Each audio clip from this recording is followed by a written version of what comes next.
Welcome, today we're going to show you how to fix Rainbow Six Siege voice chat not working. So the first thing we need to do is to configure in-game audio. So you need to launch Rainbow Six Siege and click on the gears icon as seen from here. So you need to click on this gear icon and then hit on options.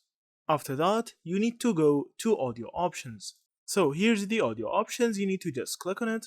After that, you need to check if your voice chat option is push to talk. So some people put the voice chat option to push to talk, or sometimes it's defaultly set to push to talk. So that means you need to hit a certain key to start talking and start a voice chat. And that will stop the voice chat for you if you don't know that key.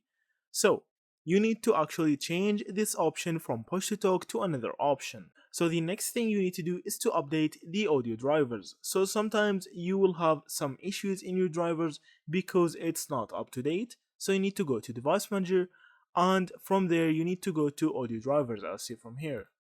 So here's the audio drivers and sound. You need to right click on it and hit on update driver, and that may fix your issue.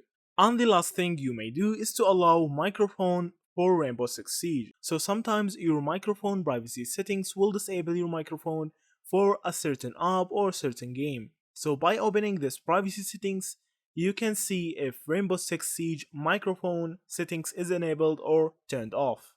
As see from here, you need to click allow apps to access your microphone. So that will actually fix your issue. So thank you for watching and see you in the next videos.